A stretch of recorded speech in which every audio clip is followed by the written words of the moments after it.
ನಮಸ್ತೆ ಫ್ರೆಂಡ್ಸ್, ಎಲ್ಲರಿಗೂ ಕೋಸ್ಟಲ್ ಟ್ರೇಡರ್ಗೆ ಸ್ವಾಗತ. ಇವತ್ತಿನ ಡೇ ಹೇಗಿತ್ತಂತ ನೋಡೋಣ. ಸುಮಾರು ಜನದ್ದು ಇವತ್ತು ಸ್ಟಾಪ್ ಲಾಸ್ ಅಂಟ್ ಆಗಿರುತ್ತೆ, ಲಾಸ್ ಅಲ್ಲಿ ಇರುತ್ತೆ, ರೆಡ್ ಅಲ್ಲೇ ಕ್ಲೋಸ್ ಮಾಡಿರ್ತಾರೆ. ಯಾಕೆ ಅಂತ ಹೇಳಿದ್ರೆ ಬೆಳಿಗ್ಗೆ ಮಾರ್ಕೆಟ್ ಕ್ಲೀನ್ ಅಂಡ್ ಕ್ಲಿಯರ್ ಆಗಿ ನಿನ್ನೆದು ಹೈಕ್ಕಿಂತ ಮೇಲೆ ಒಂದು ಒಳ್ಳೆ ರೀತಿಯ ಪಿನ್ ಬಾರ್ ಮಾಡಿ, ಸೊ ಪಿನ್ ಬಾರ್ ಮಾಡಿ ಮೇಲೋಗುತ್ತೆ ಅಂತ ಮಾಡ್ತು. ಕರೆಕ್ಟ್ ಅಲ್ವಾ? ಅದೇ ತರ ರೀಟೆಸ್ಟ್ ಮಾಡಿತ್ತು, ಬಟ್ ಮೇಲೆ ಹೋಗ್ಲೇ ಇಲ್ಲ, ಫಾಲ್ ಆಗಕ್ ಶುರು ಆಯ್ತು. ಸೊ ಫಾಲ್ ಆಗಿ ಶುರು ಆಗಿದ್ದು ಒಂದೇ ಕ್ಯಾಂಡಲ್ ಅಲ್ಲಿ 200 ಪಾಯಿಂಟ್ಸ್ ವರೆಗೆ ಡೌನ್ ತಂದಿದೆ. 200 ಪಾಯಿಂಟ್ಸ್. ಸೊ 200 ಪಾಯಿಂಟ್ಸ್ ಡೌನ್ ಬಂತು. ನೆಕ್ಸ್ಟ್ ಹೋಗುತ್ತೆ ಅನ್ನೋ ಒಂದು ಯೋಚನೆ ಮಾಡೋದ್ರೊಳಗೆ, ರೀಟೆಸ್ಟ್ ಆಗಿ ಏನಾದ್ರು ಹೋಗುತ್ತಾ ಅಂತ ಯೋಚನೆ ಮಾಡೋದ್ರೊಳಗೆ, ನೆನೆದೋದೇನು ಓಪನಿಂಗ್ ಅನ್ನೇ ರೀಟೆಸ್ಟ್ ಮಾಡಿ ಫಾಲ್ ಆಗುತ್ತಾ ಅಂತ ಹೇಳಿದ್ರೆ ಮತ್ತೆ ತಿರ್ಗಾ ಮೇಲೋಂಗೆ ನಾಟಕ ಮಾಡಿ, ಅಂಡ್ ಯಾವ ಝೋನಿಂದ ಅದು ಬಿತ್ತೋ ಅದೇ ಝೋನಿಂದ ಮತ್ತೆ ಫಾಲ್ ಆಯ್ತು. ಸೊ ಮಾರ್ಕೆಟ್ ಟೋಟಲ್ ಇವತ್ತು ಸುಮಾರು ಜನದ್ದು ಒಂದು ಬೆಳಿಗ್ಗೆ ಸಿ ತಗೊಳ್ಳೋಣ ಅಂತ ಹೊರಟಾಗ ಸಿ ಸ್ಟಾಪ್ ಲಾಸ್ ಆಗಿದೆ ಈ ರೇಂಜ್ ಅಲ್ಲಿ ಇದ್ದು, ಪಿ ತಗೊಳ್ಳೋಣ ಅಂತ ಹೊರಟಿದ್ರೆ ತಿರ್ಗಾ ಪಿ ನಲ್ಲಿ ಸ್ಟಾಪ್ ಲಾಸ್ ಆಗಿದೆ. ಅದಾದ್ಮೇಲಿಂದ ಪಿ ಇಲ್ಲ ಸಿ ಇಲ್ಲ ಅಂತ ಹೇಳಿ ಯಾವ್ದು ಮಾಡೋದು ಅಂತ ಗೊತ್ತಿಲ್ಲದೆ ಕನ್ಫ್ಯೂಸ್ ಆಗಿದ್ದಾಗ ತಿರ್ಗಾ ಸಿ ಬ್ರೇಕ್ಔಟ್ ಕೊಡಂಗ್ ಮಾಡಿ ಎಲ್ಲರೂ ಸೀಲ್ ಕೂತಾಗ ಎಗೈನ್ ವಾಪಸ್ ಸ್ಟಾಪ್ ಲಾಸ್ ಮಾಡಿದೆ. ಸೊ ತಿರ್ಗಾ ನೋಡಿ ಇದೇ ಝೋನ್ ಇಂದ ಮತ್ತೆ ವಾಪಸ್, ಅಂದ್ರೆ ಮಾರ್ಕೆಟ್ ಏನಾಯ್ತು ಇವತ್ತು ಅಂತ ನೋಡಿದ್ರೆ ಟೋಟಲಿ ಮಾರ್ಕೆಟ್ ಅದೇ ಝೋನ್ ಅಲ್ಲಿ.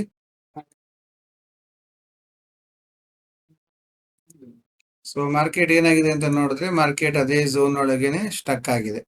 ಸೊ ನಾವೇನ್ ಮಾಡಿದ್ವಿ, ಬೆಳಿಗ್ಗೆನೆ ಒಂದು ಸಿ ಕಡೆಗೆ ಗಮನ ಕೊಡ್ತಾ ಇದ್ವಿ. ಯಾಕಂದ್ರೆ ಸಿ ನಮ್ಗೆ ಬೆಸ್ಟ್ ರೇಟ್ ಅಲ್ಲಿ ಬರ್ಬೇಕಿತ್ತು. ಬೆಳಗ್ಗೆಯಿಂದ ನಾವು ಕಾದಿದ್ದೇ ಬಂತು, ಸಿ ಎಂಟ್ರಿ ಸಿಗ್ಲೇ ಇಲ್ಲ.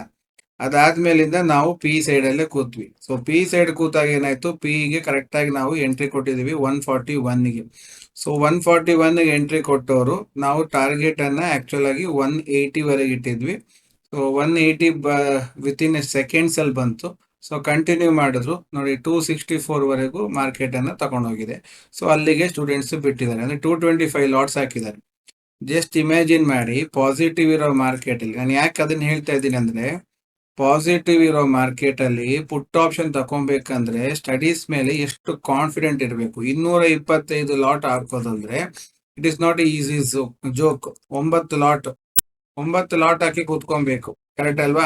ಅದು ಬರ್ಬೇಕಾದ್ರೆ ಸಿಸ್ಟಮ್ಯಾಟಿಕ್ ಆಗಿ ಅಲ್ಲಿ 6 ಲಾಟ್ ಅನ್ನ ಎಕ್ಸಿಟ್ ಮಾಡಬೇಕು, ಮತ್ತೆ ಒಂದೊಂದನ್ನ ನೆಕ್ಸ್ಟ್ ಲೈನ್ ಟಾರ್ಗೆಟ್ಸ್ ಅಲ್ಲಿ ಎಕ್ಸಿಟ್ ಮಾಡ್ತಾ ಬರಬೇಕು. ಇದಿಷ್ಟು ಮಾಡ್ಬೇಕಂತ ಹೇಳಿದ್ರೆ there should be a proper study. ಅದು ನಮ್ಮ ಸ್ಟೂಡೆಂಟ್ ಅಲ್ಲಿ ಕಲ್ತಿರೋದು. ಯಾರೋ ಮೆಸೇಜ್ ಮಾಡ್ತಿರ್ತಾರೆ ಕಮೆಂಟ್ ಅಲ್ಲಿ, ಅಂದ್ರೆ ಫಸ್ಟ್ ಟಾರ್ಗೆಟ್ ಮಾತ್ರ ಮಾಡಿದ್ದು, ಸೆಕೆಂಡ್ ಟಾರ್ಗೆಟ್ ಮಾಡಿಲ್ಲ. ಫಸ್ಟ್ ಟಾರ್ಗೆಟ್ ಅಲ್ಲಿ 150 ಪಾಯಿಂಟ್ ಬಿಡೋದು ಬುದ್ಧಿವಂತಿಕೆ, ಅದಾದ್ಮೇಲೆ ಮಾಡೋದು ಅದು ಅವರ ಪ್ಲಾನಿಂಗ್. ಕರೆಕ್ಟ್ ಆಗಿ ಪ್ಲಾನಿಂಗ್ ಮಾಡಿದ್ರಿಂದ ಸೊ ಈ ಫಾಲ್ ಆದಾಗ್ಲೇ ನಾವು ಪುಟ್ ಆಪ್ಷನ್ ಅಲ್ಲಿ ಇದೀವಿ. ಓಕೆನಾ? ಅದೇ ತರ 2-3 ಜನ ಮಾಡಿದ್ದಾರೆ. ಸೊ 2-3 ಜನದ್ದು ನೋಡಿದಾಗ ನೋಡಿ, ಇವರು 215 ಬಿಟ್ಟಿದ್ದಾರೆ 12 ಗಂಟೆ. ನೋಡಿ 12 ಗಂಟೆ ಆಗೋದ್ರೊಳಗೆ 215ಗೆ ನಾವು ಎಕ್ಸಿಟ್ ಮಾಡಿದ್ವಿ, ಕರೆಕ್ಟ್ ಅಲ್ವಾ? ಅದೇ ತರ ಇನ್ನೂ 2 ಜನ ಇದ್ದಾರೆ ನೋಡಿ, ಇಲ್ಲಿ ಇದಾಯ್ತು, ಇದು ತೋರಿಸಿದೀನಿ.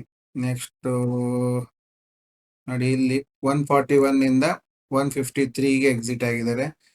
141 ಇಂದ 171 200 lots and 200 quantity, sorry 8 lot. And ಇಲ್ಲಿ ನೋಡ್ಬೋದು ಪಿ ನಲ್ಲಿ 141 ಇಂದ 183 20 ಲಾಟ್ಸ್ ಹಾಕಿದ್ದಾರೆ. 20 ಲಾಟ್ಸ್ ಅಲ್ಲಿ 40 ಪಾಯಿಂಟ್ಸ್. 20 ಲಾಟ್ಸ್ ಅಲ್ಲಿ 40 ಪಾಯಿಂಟ್ಸ್ ಅಂದ್ರೆ ಕಮ್ಮಿ 20,000 ರೂಪಾಯಿ. 20,000 ರೂಪಾಯಿ ಅರ್ನಿಂಗ್ ಆಗಿದೆ, ತಿಳ್ಕೊಳ್ಳಿ. ಅದಾದ್ಮೇಲೆ ನೆಕ್ಸ್ಟ್ ತಿರ್ಗಾ ನಾವು ಸಿ ಕಡೆ ಬಂದಾಗ ಸಿ ನಲ್ಲೂ ಕರೆಕ್ಟ್ ಆಗಿ ಟ್ರೇಡ್ ಕೊಟ್ಟಿದ್ದೀವಿ. ಸಿ ನಲ್ಲಿ ಟ್ರೇಡ್ ತಗೊಂಡವರು ಸಹ ಅದರಲ್ಲಿ ಪ್ರಾಫಿಟ್ ಮಾಡ್ಕೊಂಡಿದ್ದಾರೆ. ಲೈಕ್ ಸಿ ನೋಡಿ, ಸಿ 153 ಇಲ್ಲಿ ಬಂದಿದೆ ನೋಡಿ, ಇಲ್ಲಿ ಎಂಟ್ರಿ ಕೊಟ್ಟು 133, ಸ್ಟಾಪ್ ಲಾಸ್ 120, ಟಾರ್ಗೆಟ್ 152 162. ಸೊ 162 ವರೆಗೆ ಹೋಗಿದೆ, 153ಗೆ ಬಿಟ್ಟಿದ್ದಾರೆ. ಇವರು ಅಷ್ಟೇ 133 ಇಂದ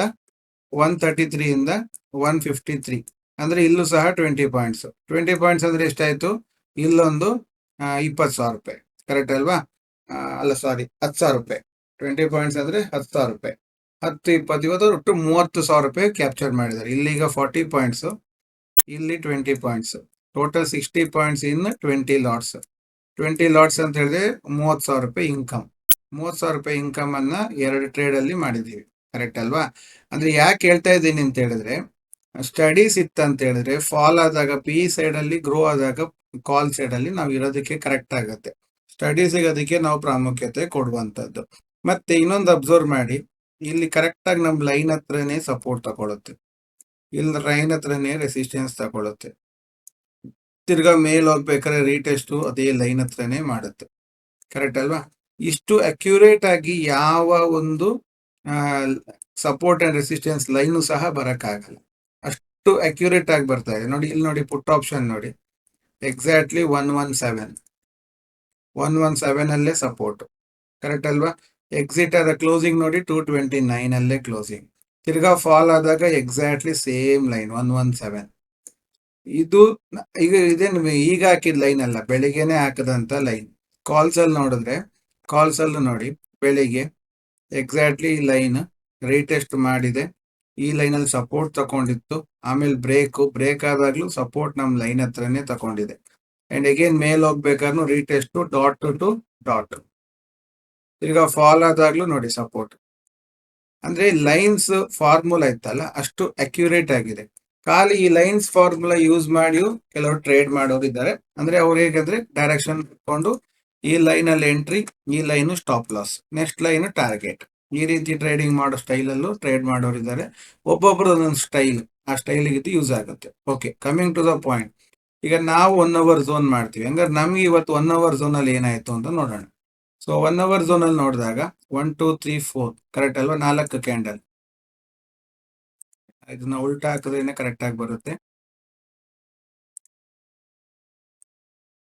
ನೋಡಿ. 1 ಅವರ್ ಝೋನ್ ಅಲ್ಲಿ ಎಕ್ಸಾಕ್ಟ್ಲಿ ಮಾರ್ಕೆಟ್ 4 ಕ್ಯಾಂಡಲ್ ಆದಾಗ ಎಲ್ಲಿತ್ತು, ಅಲ್ಲಿಂದ ರಿಜೆಕ್ಷನ್ ತಗೊಂಡು ಬರ್ತಾ ಇದೆ.